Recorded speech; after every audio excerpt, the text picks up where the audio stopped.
Nous allons évoquer ce soir le Zimbabwe où le leader de l'opposition revendique déjà la victoire, une victoire éclatante.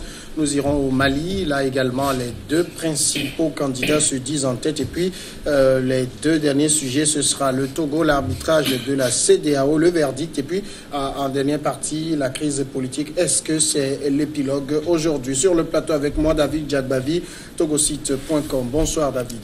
Bonsoir Samuel.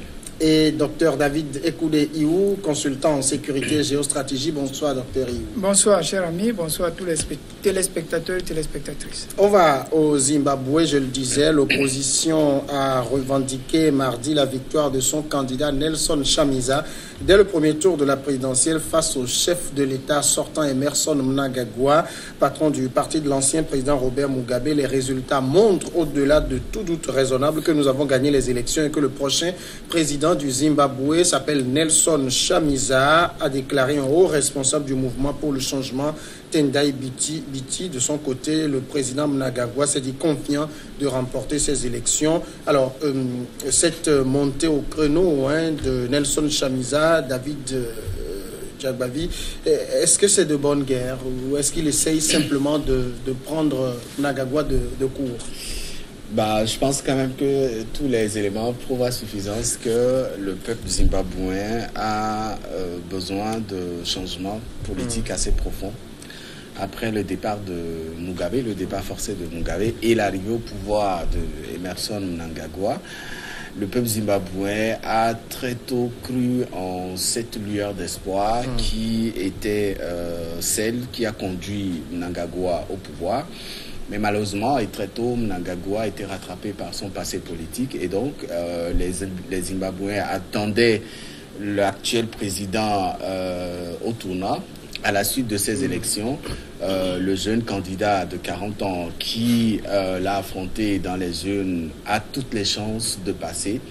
Pourquoi? Parce que beaucoup d'éléments vont en sa faveur. Il y a cette soif qu'a le peuple zimbabwéen de changement. Également, il y a ce coup de poignard qui a été donné par Robert Mugabe dernièrement lors de sa dernière sortie médiatique, où il a appelé la population à voter contre son propre parti politique représenté par Emmerson Mnangagwa. Donc si un ancien président renvoyé du pouvoir par un coup d'État appelle à voter contre sa propre formation politique, ça veut dire que quelque part il n'y a plus de confiance à faire en ce parti et que il faut véritablement toucher là où ça fait très mal. Et donc aujourd'hui, les élections vont démontrer à suffisance que les Zimbabwéens ont envie de cette alternance. Déjà, sur la base de la mobilisation qui a suivi ces élections, c'est la première fois que ces chiffres ont été avancés. On parle d'une grosse mobilisation, 75% de la population s'est mobilisée pour aller à cette élection. Depuis l'indépendance, les élections ont été organisées sous Mugabe dans des conditions pas très claires et les résultats ont toujours été fraudés. Et donc ces élections ont été pour les Zimbabwéens un point de départ, un nouveau point de départ assez intéressant, raison pour laquelle il y a eu cette forte mobilisation. Et vous verrez que le jeune candidat pourra être élu pour remplacer tout l'appareil politique qui a été instauré par Mugabe et son parti politique. Docteur Iou, est-ce que cette forte mobilisation, on parle quand même de 75% de participation, est-ce que vous pensez que c'est en faveur de Nelson Chamisa? Oui, c'est possible, puisque 75%, c'est quand même beaucoup. Dans certaines zones, ils ont même dépassé 75%. Et comme David l'a dit, il y a ce coup de poignard ou de chicotte que Mugabe, qui a quand même encore... Mais est-ce que ça a eu une quelconque incidence? Ah si, un chef d'État comme lui... Les Zimbabwéens auront compris que c'est un vieux revanchard qui essaie peut-être de se faire entendre. Non, quand même, il a toujours des partisans, même si c'est 10% de Zimbabwéens qui croient encore au vieux Bob, quand il donne des consignes, c'est une sorte de consigne de vote, c'est possible que 8%, 7% le suivent, ce qui est beaucoup, s'il y a 7 à 8% qui le suivent. Bon, maintenant, ceci dit, il faut que les Africains ne proclament pas les résultats avant que la commission chargée de faire, parce que maintenant, ça amènera toujours des problèmes. Il a de fortes chances de gagner. 40 ans, c'est ce que nous réclamons au Togo, le jeune âge. Le jeune âge. Et nous en parlerons tout à l'heure. Et dans toutes ces interventions, on n'a pas encore vu un vrai... Mais il a fait une bonne campagne quand même. Bon, mais je ne sais pas, il faudrait qu'on voit quand même que les instances qui doivent proclamer les résultats, on va voir Mali, c'est la même chose. Il ne faut pas que chacun commence à dire qu'il a gagné pour qu'on voit clair, sinon il y a des troubles qui vont se déclarer encore. Mais il a une chance de l'emporter vraiment, sérieusement. Ce jeune leader, tout le monde est fatigué effectivement du vieux Bob. Et un jeune qui va le remplacer, ils vont le tester aussi pour 5 ans pour voir. C'est 7 ans ou 5 ans, je crois. 5 ans pour voir à peu près ce qu'il vaut. Oui, voilà. Alors, mais est-ce que Nelson Chamisa a quand même conscience que c'est un appareil qu'il affronte, qui est là depuis 1980? Il n'est pas facile de dire simplement je l'ai battu. Ils ont donné plus d'un tour dans leur sac. Bien évidemment, et il a le peuple zimbabwéen derrière lui. Vous avez vu un peu la mobilisation autour de sa campagne. Lorsqu'il fait des sorties publiques, c'est une grosse foule qui est là pour l'écouter, pour suivre son programme de campagne, etc. Et donc, il compte sur cette population, il compte sur ses militants qui composent l'essentiel de l'appareil électoral du Zimbabwe. Et donc, sur la base des dernières expériences, c'est vrai que le Zimbabwe a, au temps de Robert Mugabe, ils ont toujours réussi à passer dans le filet avec les 2 dernières élections présidentielles qui ont été remportées par l'opposant Feu Tsvangirai.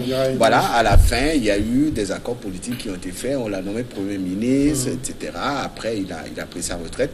Je pense qu'aujourd'hui, c'est une nouvelle ère qui s'ouvre pour le Zimbabwe et la population, le peuple zimbabwéen a compris la nécessité d'accorder une chance à un jeune qui a eu d'abord le courage d'affronter le parti, la ZANU-PF, qui est une formation politique très enracinée au Zimbabwe et qui a accepté aussi de porter les espoirs des Zimbabwéens parce que ce peuple a besoin d'avoir de nouveaux visages sur la scène politique et cet homme incarne véritablement cet espoir-là. Donc aujourd'hui, il a l'autorité, au cas où la commission venait à le déclarer gagnant. C'est vrai que ça ne va pas se passer assez facilement parce que la ZANU-PF est encore présente un peu partout, mais il a quand même cette autorité de répondre aux attentes des Zimbabwéens en écoutant leurs messages et en acceptant de porter cette responsabilité que le peuple du Zimbabwe lui a confiée. Est-ce que Nelson Chamisa, qu'on a quand même entendu, docteur, durant la campagne dire qu'il y a des fraudes qui seraient en préparation, n'est pas un peu en train de jouer à un jeu trouble là, en se déclarant déjà vainqueur? Oui, c'est pour ça que une fois que les élections sont lancées, il faudrait que les leaders politiques africains arrêtent de faire des annonces, parce que les effets d'annonce, ça va amener des problèmes. Parce que si les gens le reprennent en disant vous avez dit qu'il y a des fraudes, donc des 2 camps, il faut vérifier tout ça. Maintenant, vous avez posé la question à David sur... il va affronter la ZANU-PF, il y a des crocodiles là-bas, qui est une grosse machine avec l'armée, avec tout ça. Mais s'il a le flair, s'il a le tact de bien gérer, s'il est élu, pourquoi pas? Il est obligé de composer avec les gens de ZANU-PF, au niveau de l'armée, au niveau de certaines administrations, tout ça, pour qu'il ne rentre pas son mandat complètement difficile et chaotique, sans voir certains coups d'État possibles qui peuvent lui arriver. Donc il a intérêt à faire profil bas et à gérer tout le monde et à faire un discours qui calme tout le monde, qui rassure tout le monde. Et je crois qu'il peut gouverner si c'est le cas. Mais si Nangabwa dit que c'est lui qui a gagné, qui a des problèmes, si le taux qui sépare entre les deux est trop faible, on va avoir des remous encore dans ce pays. Alors, on se rappelle du temps où Morgan Tsvangirai était en vie, en 2008, quand il avait remporté la présidentielle, le chef d'état-major à l'époque avait dit qu'il n'était pas prêt à voir quelqu'un d'autre que les vétérans de la lutte justement pour acquérir l'indépendance, diriger le pays. Est-ce qu'aujourd'hui l'armée, qui est une forte composante au Zimbabwe, est prête à voir quelqu'un d'autre au pouvoir? Si cette armée arrivait à faire partir Mugabe, ça veut dire que cette armée a aussi soif d'une certaine alternance à la tête de ce pays. C'est vrai que l'armée est toujours dirigée par les caciques de la ZANU-PF. Je pense quand même que le jeune président a compris la nécessité aussi de faire entrer l'armée dans le jeu politique. Il a fait des promesses à l'endroit de l'armée. Ces promesses visent un peu... Je vous propose, on va juste sonner la courte pause et on va revenir derrière sur le sujet.